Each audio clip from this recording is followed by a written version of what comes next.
Hello everyone. आज मैं आपको एक एस्पिरेंट्स की फीलिंग्स के बारे में बताने जा रही हूँ। मैं भी एक एस्पिरेंट्स हूँ, तो कभी कभी मैं बैठने लगती हूँ सोच के कि हम क्या थे और क्या हो गए। मतलब मैं अपने शब्दों से आपको बयां करूँगी कि एक एस्पिरेंट्स की फीलिंग्स क्या होती है, कि जब हम एक कंपटीशन एग्ज़ाम की तैयारी कर रहे होते हैं तो हमें क्या क्या फ़ील होता है, पर हम किसी से कह नहीं पाते हैं। तो मुझे लगता है अगर ये मैं फ़ील करती हूँ तो मे बी जो जो भी तैयारी कर रहे हैं वो सारे ये सब चीज़ फ़ील करते होंगे।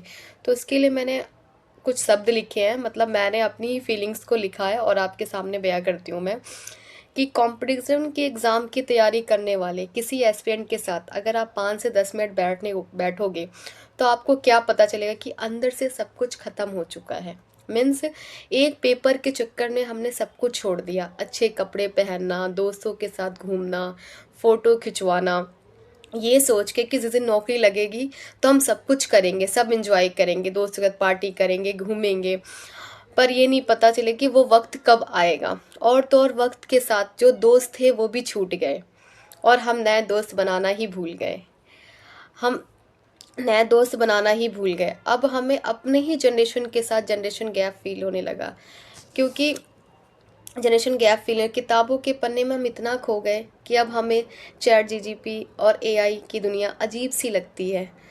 और तो और दोस्त, कुछ जो हमारे साथ दोस्त थे उनकी शादी हो गई, कुछ दोस्तों के तो बच्चे हो गए, और कोई किसी की प्यार की शादी किसी के साथ हो गई, और कोई किसी के इंतकाम के इंतजार में इंतजार ही करता रह गया।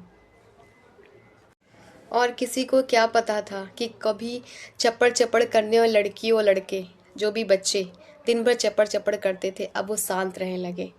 मुझे लगता है कि अगर उनके घर से माँ बाप का फ़ोन ना आए तो उनका मुंह उस खाने के अलावा सिर्फ खुले ही ना। और खाने का तो अलग ही कहानी है यार। वो 60 रुपए की टिफ़िन, वो सूखा हुआ पोहा, वो ब्रेड, उस खाने ने ऐसी हालत कर दी हमारी कि हमारे सर के बाल झड़ने लगे, हम गंजे होने लगे, हमें कई तरह की बीमारियां लगने लगी, डाइजेशन अच्छा नहीं रहा। फिर भी हम इस उम्मीद में बैठे रहते हैं कि कभी ना कभी अच्छा होगा।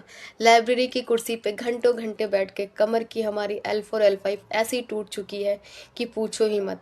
फिर भी उस टूटी हुई कमर को कसे हुए इस उम्मीद में कि इस बार की दिवाली हम अपने दोस्तों और अपने फैमिली के साथ मनाएंगे, और उन रिश्तेदारों को भी तो जवाब देना है यार, जिनसे कभी नज़रें मिलाने में शर्म आती थी, कि कहीं वो पूछ ना बैठे कि और तुम्हारे एग्ज़ाम का क्या हाल है।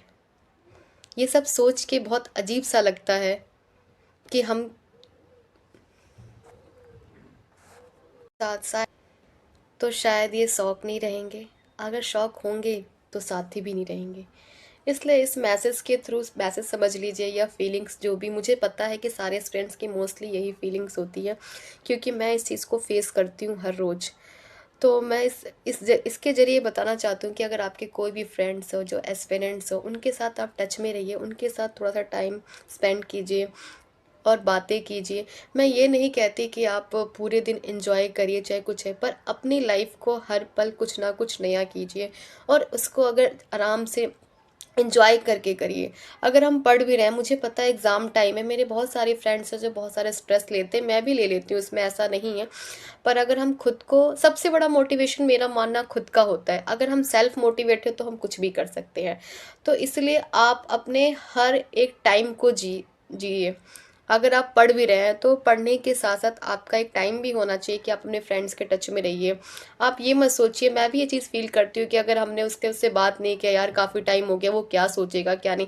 किसी ना किसी को तो पहल करनी होगी ना। अगर पहल करने से आपका माइंड फ्री होता है, आप मेंटली फ्री होते हो, तो आप इसके अच्छा आपके लिए क्या चाहिए। और मेरा मानना है, अगर हम फिजिकली डिसेबल हो तो हमारा काम चल जाएगा, हम किसी चीज़ के लिए पढ़ सकते हैं, चाहे जो भी चीज़ हम कर रहे हैं उसमें परफेक्ट हो सकते हैं। अगर पर हम मेंटली फ्री नहीं है तो हम कुछ भी नहीं कर सकते।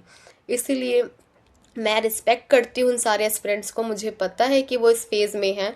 मैं कभी ये नहीं कहती कि अरे इसका नहीं, बहुत सारे फ्रेंड्स हैं, बोलते होंगे, मुझे नहीं लगता कि सभी सपोर्टेड होते हैं, पर मेरे टचवुड फ्रेंड्स बहुत अच्छे हैं जो सपोर्ट करते हैं। इसलिए मैंने आपको ये मैसेज किया, मैंने अपनी फीलिंग्स शेयर की। तो अगर आपको अच्छा लगे तो आप लाइक करिए, सब्सक्राइब करिए और फॉलो करिए और शेयर करिए। थैंक यू वेरी मच, अगर आप मेरे इस वीडियो को ध्यान से सुनते हैं तो।